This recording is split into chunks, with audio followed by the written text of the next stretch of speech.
Hello, welcome to episode 2 of the Dragatha podcast. I'm so excited to start this episode. I bet you're excited to have your first drag gig. Congratulations for getting it, by the way. You special someone. How amazing are you? Pat yourself on the back now. Haha. But anyway, let's get on with it. I think the best way to start your gig is to not put too much pressure on yourself. Don't think you have to be this massive, seasoned performer, anything of that sort. You're just there to have fun. Much like the other actual seasoned performers who may be at your gig as well, they started somewhere and we all started somewhere. I'm still starting and I want to share with you on the journey, and I want to actually get to know if there's anyone who's starting their careers and stuff, much like me, how it's going. Do let me know, honestly. Follow me at Dragatha Stone on Instagram. This isn't just a cheeky plug. I like communication. But generally, nothing to be afraid of. Don't feel too anxious about it. I understand stage anxiety. I understand everything. But as I said before, you're just there to have fun. Now, the hard part of a first drag show is figuring out the songs you want to perform, is figuring out how you want to perform them. And it's trying to let go of the pressure of making it either funny or making it like really polished. Now it's much more polished, I find, and I've learnt this, to have transitions between your different songs you're performing if you're performing multiple songs. So I did a sort of school whole entire theme. First, I did a song from Ride the Cyclone about being better than everyone else, because of course that's what a drag queen would do. And then I transitioned that with an audio from Mean Girls. It's Who Else Has Been Personally Affected by Regina George. Goes into that, does the Mean Girls Wild Burn song. Goes into, I'm giving you an idea now. I'm giving you, steal this idea. Feel free to steal this idea. I don't mind. Then it goes to, gets hit by a bus. I'm dead. I rise from the dead. Do Prima Donna Girl. So I did this whole thing planned out, but originally I didn't have any of that. I never did plans how to transition. Not even in my Halloween show where I was sort of a character-esque. I just did like sort of horror-esque songs I quite enjoyed basically, but generally that's all you need, to be honest. It's just songs you enjoy. But to have the transitions, it is important. Not only if you're storytelling, if you're making like a story out of everything, but just to make the story sort of flow, not the story flow, but make the performance sort of flow together. Now, if you have to do this in sort of a lip-syncing to vocals sort of way, or lip-syncing to speaking, not song sort of way, it's quite hard. I struggled with it a little bit. It wasn't too easy for me because it felt different to lip-syncing to music.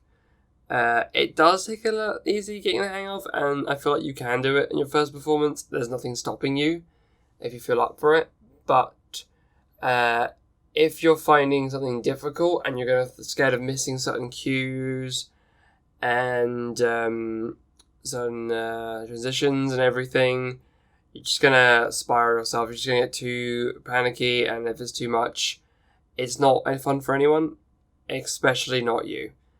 Of course, things are allowed to go wrong. Things are allowed to mess up, and we're all there to have fun. Even the most seasoned queens and performers and artists, they all mess up. They all do. I did a lot of times. I did a forward roll off a chair, and I landed on the speakers, and I had to sort of mermaid sit and sort of like play it off. But I did land smack on those speakers inside my normal gig area. I recommend when you're finding gigs, I recommend finding areas such as the area I perform at. So it's the Boiler Room in Guildford, if you're sort of around the area. It's convenient. There is an issue with paying at the moment, which we're hoping to get fixed. And I'm not selling it too straight right now, but it's going to improve. But the most important part about those sort of venues is that they're quite open to new performers, and they're very open to me. And it, of course, is a paid gig. It's great, isn't it? There are other unpaid gigs you can do. You can do cabarets in London or wherever sort of areas. You can just sign up and do it.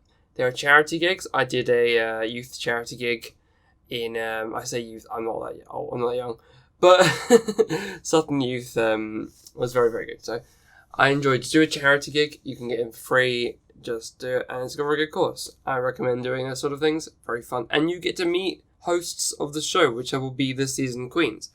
So Oak Queen and Miss Gendered, they were the hosts for this event, and they were very, very good, and they were very impressed by the performers too. So if you sort of get the eye of the performers and stuff that are more seasoned and more experienced, they can all give you advice and they can help you with things. And better yet, they can take you under their wing. Not necessarily necessary. Don't go scouting for like a drag mother or a drag parent or anything like that. Don't think like it's not ideal for a drag mother or a drag parent or anything to have too many people trying to get something from them. They won't always want that, and people want to perform independently anyway. So don't scout out for a drag performer. You be your own person at the end of the day. I'm not just saying that from experience of me just sort of doing everything independently. Of course, I now have a good drag community, but I would say yes, it's just not good to, do this sort of thing. Generally, like if you were an orphan.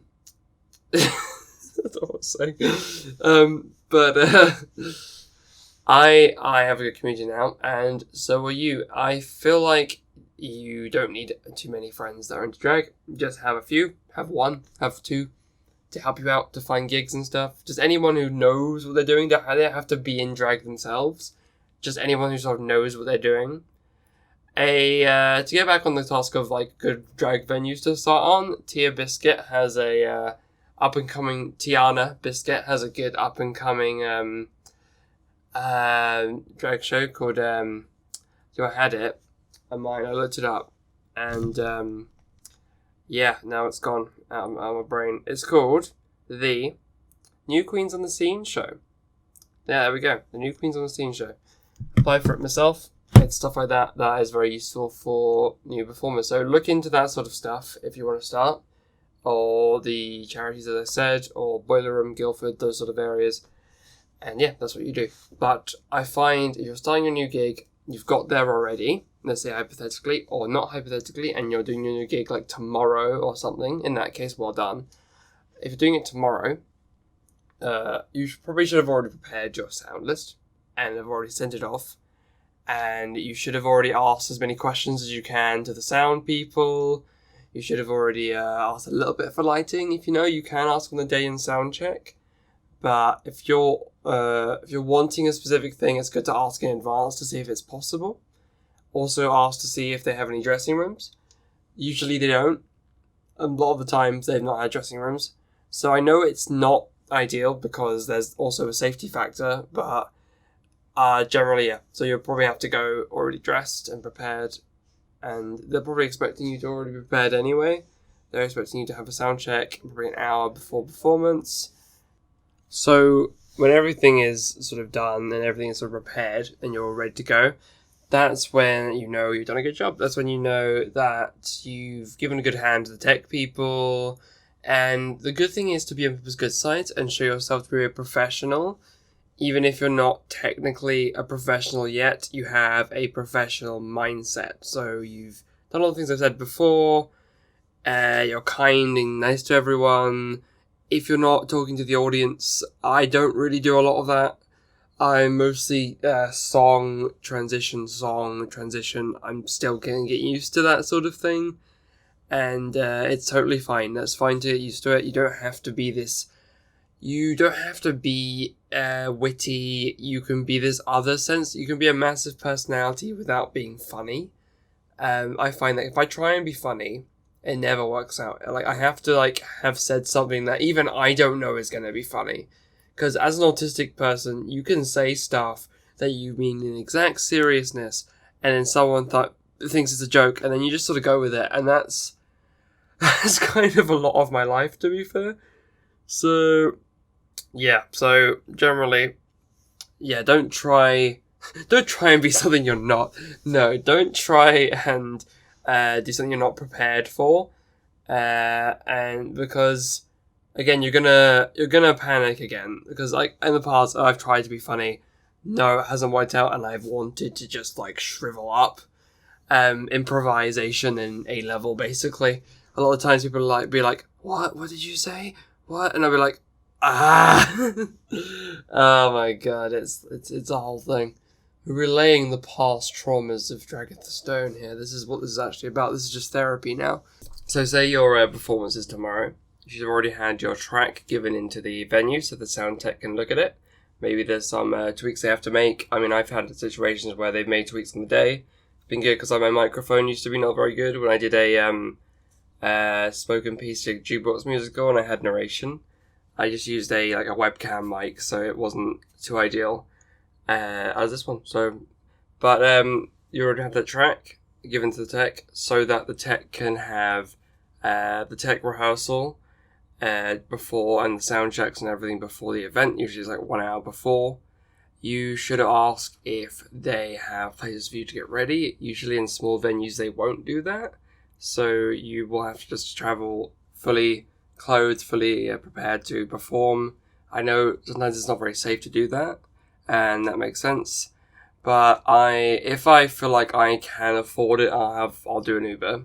But there's something I did do when I went to a Bella Whispers cabaret.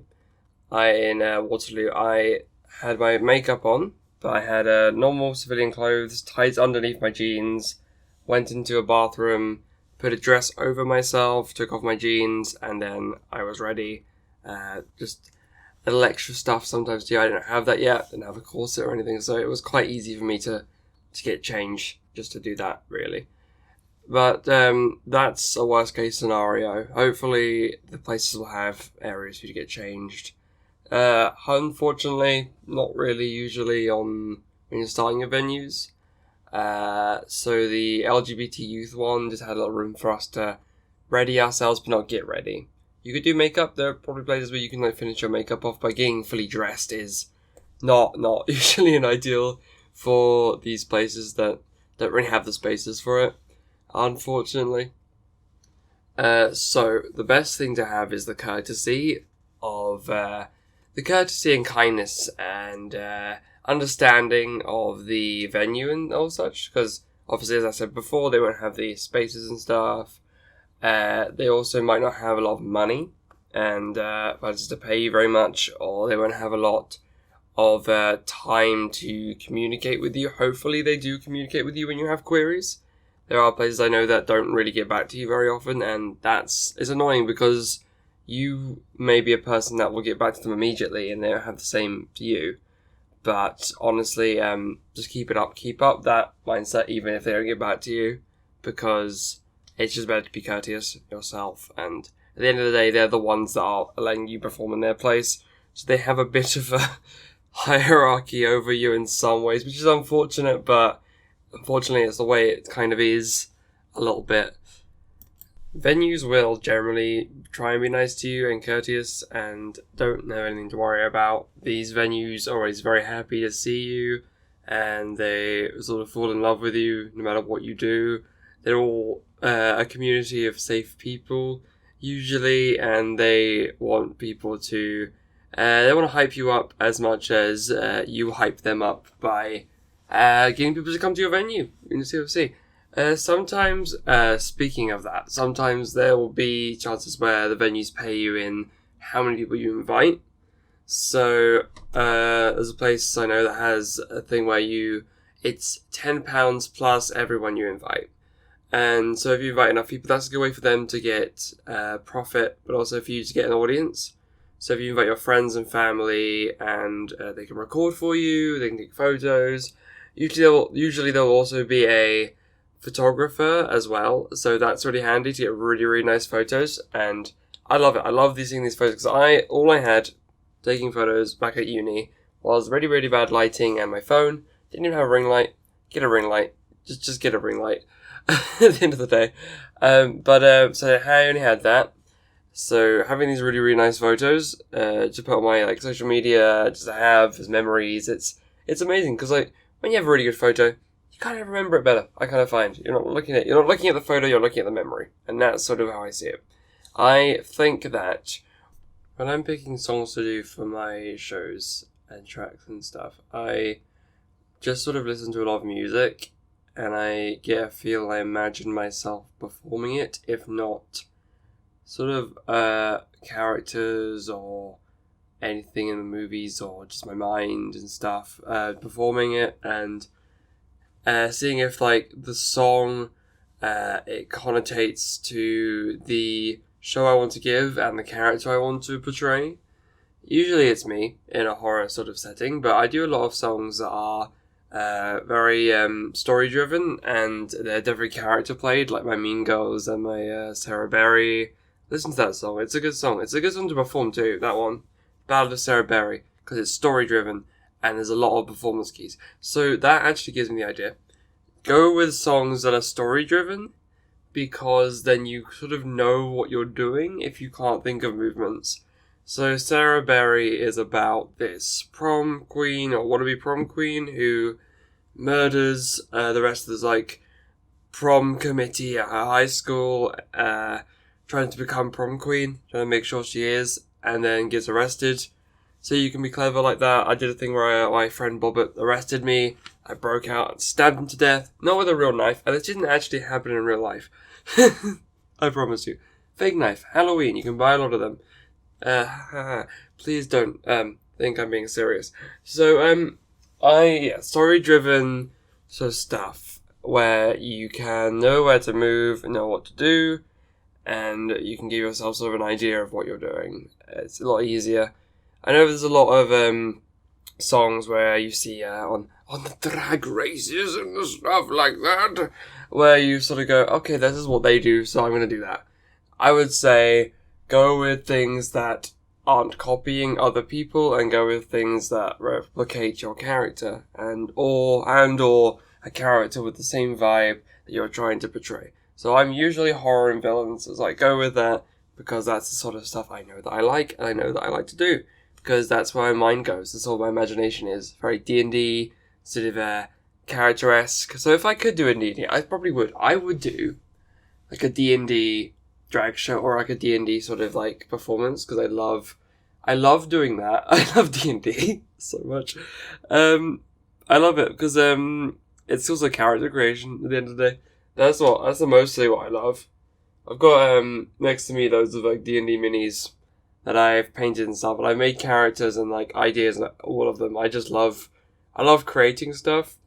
I'd play like the Lego games, and I like spend ages on the character like creation stuff, and just make my own like OCs from the world. I was playing the Incredibles game summer of this year, and I made like a whole family like future family situation going on, and I just love it. I love like character creation. I love making things up like that. So that's what I love to do. And honestly, to be honest, if you don't want to go with the story-driven narrative for your for your performance, just go with story-driven through dance in a way, sort of interpretive, or go with what your character would sing if it was a musical. If your life was a musical, let's say, like you might be It Girl. You might be Memory from Cats. You might be like Livin' La Vida Loca. You know, like it's at the end of the day, it's technically what drag is. It's like if your character was in a musical, especially since you're mostly lip syncing. So it's like if it's a musical movie or any sort of pop singer live performance when they're actually just miming the words. I don't get that. Like, you know, the Gorillas. They're animated. So I never really understood this. This is off topic, but I want to fill 20 minutes. The Gorillas, like, the Gorillas, I'm old, you see, that's why it's funny. Gorillas, they have, animated characters, and they have a screen, don't they, for their performances. So you're going to watch them play a video of themselves. I get that it's live and it's fun, but you're doing that. And that's weird to me. That's always quite strange to me. It's like, why would you see that much money? And why would you go see artists who are very obviously miming? But that's not why we're here today. Here to talk about drag stuff, or just anything really, because my mind works that way. It wants to do so many different things at once, and think so many different things at once, that it can all just jumble up into one thing. So my ideas when it comes to drag stuff can be just like so many different things at once, that it's good to try and filter out what you're doing, because otherwise you might just jumble it into a mess. So if you want to sort of like mix things into like a performance, it's good to do that. You can do that. You can make a mashup. Like I said before, the YMCA Evanescence thing, where you start with Evanescence, go into YMCA like I did for my first performance. I might have said that in the podcast, can't remember. Might have said it in an edit. I don't know. But yeah, did a performance, was Amy Lee, Bring Me to Life. Then it was YMCA. That was a comedy in it. And that's what I did. It was a mashup. But if you are just doing sort of like a mashup of like random songs and stuff, or different ideas and things, I'd say best to go with the one idea that flows into one song. Like my Mean Girls thing was high school student, talking about how better they are than everyone else. Then it's a cut to Regina George. Then there's a cut to Regina George dying. Then Prima Donna Girl by Marina and the Diamonds still kind of counts for Regina George because Regina George's personality. And that's a good point too. If it's not technically on theme, like literally on theme, like my first songs were about school, high school, and then the last song was more of a personality-driven one, that's fine. Just go with like anything that fits, and then you got it. It's good. I keep hitting my curtain. You probably can hear that. No, I might have sounded it. You know, I want to get really good at sound editing. That's another thing. Getting really good at editing your work. And learning, if you don't have the Adobe suite, and that's fine, there's probably other free stuff that you can use. I'm recording audio on Audacity. I think Audacity is free. So if you wanted to record yourself speaking, just get a good enough mic, and or singing. I mean, I think that it works too. If you can just record yourself singing on, get yourself a good mic, and just play with it. Play with the sound mixing, get a good mic, and play around, good at editing stuff. And once you have that sort of skill, I know I did a film degree, so it's easier said than done, I guess, for like some people, but it's a good skill to learn. And once you learn that, it's easier for the sound designers, and it's easier for yourself to have like a polished in a way, not polished because it has to be like the best top degree thing, polished in a way where you're satisfied with it and you feel like you've done a good job. But at the end of the day, you'll feel more relaxed if you feel like you've done a good job. If you feel like you've done a good job in your performance, that's half of it, but the other half is if you feel like you've done a good job picking the songs and everything sort of works out well. It doesn't have to be perfect, and you're allowed to make mistakes, and everyone makes mistakes. As I said before, everything's fine. But if you feel like in your head that it's more perfect, and not perfect, but it's good. You feel like it's good. If you feel like at the end of the day, you did a good little job of your little musical thing, or singing thing, or dancing thing, or whatever, then you'll feel more satisfied, and you might feel less nervous, potentially, to perform. Drink water. That's something I've forgotten to tell you. Drink water. Just drink that water. So, what could happen is that midway through your performance, you find yourself getting a bit dehydrated. And you're sort of in mid-performance, and this is personal. You're in performance, and you're like, oh, I'm really dehydrated.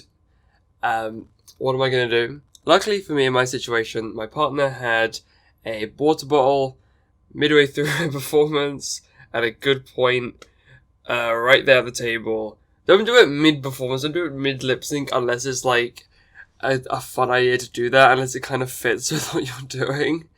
But make sure you drink water before the performance, or like between, at a nice little interval, because obviously I'd say not to drink water while you're on stage, because, well, you might spill it, but also it's just not professional. But do it because you'll hydrate. You might be nervous, you might be more dehydrated. I'm always dehydrated. I feel like I either really, really have to pee, or I'm dehydrated and there's no middle ground for me, and that's just what happens. So I'd rather be hydrated and have the ability to dance than dehydrated and probably not being able to dance well, because I'm thinking about how dehydrated I am. I'm quite dehydrated now, actually, weirdly enough, and I've drunken a lot of water, and that's what's annoying about me. Make sure to regard your mental health and physical health while you're doing drag.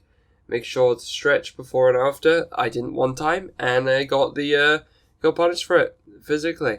I didn't get beaten or anything. I just really, really, really hurt myself, and that's not great. So please do regard the fact that you are doing a lot of exercise and you are out for a while, and you need to make sure you're okay, to make sure your mental health is okay in regards to not putting too much pressure on yourself, and your physical health in regards to not putting too much pressure on your body. Make sure that everything is in check, because at the end of the day, your body is the money maker.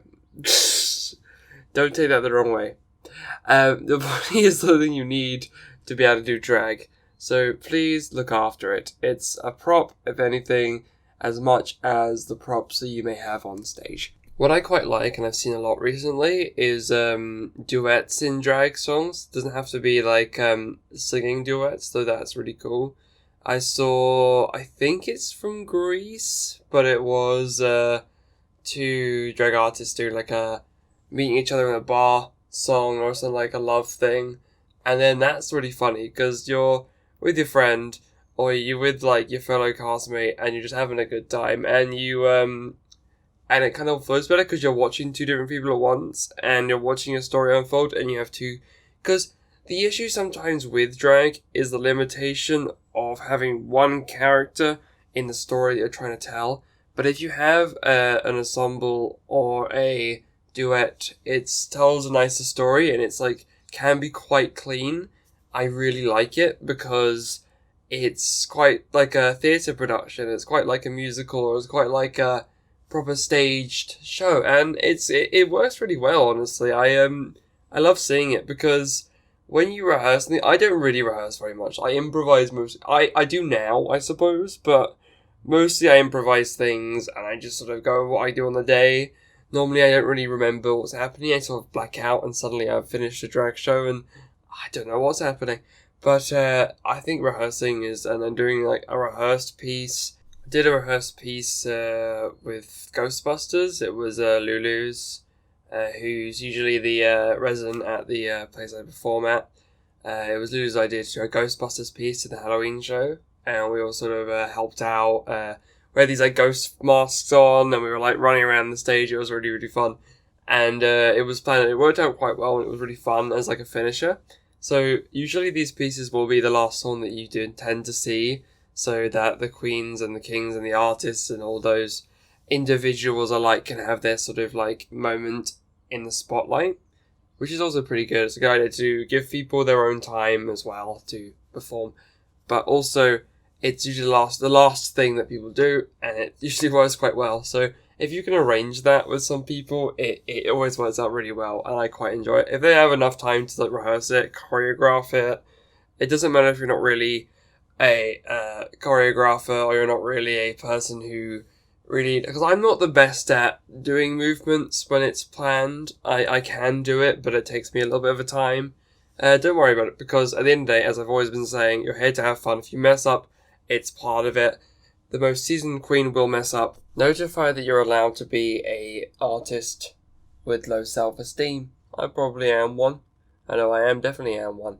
I have this thing where when everyone has, I've finished perform, and when everyone has clapped, I just forget that they've clapped, and I feel like it's just been silent the entire time. And you're midway through performing, you kind of don't, because you're really focused on your performance, you don't really notice what other people's reactions are. If you're really into it, you wouldn't. If you're overlooking and overthinking too much, you might see it, but if you're focused more on your show, that you won't know people are clapping, or you may not notice things, but I don't notice it. So I sort of feel I feel worse and I feel like I haven't done a good job, but I know I have, and I know that, just know that if you're thinking that, because I know there's a lot of debut queens that have immediately thought their stuff was absolutely rubbish.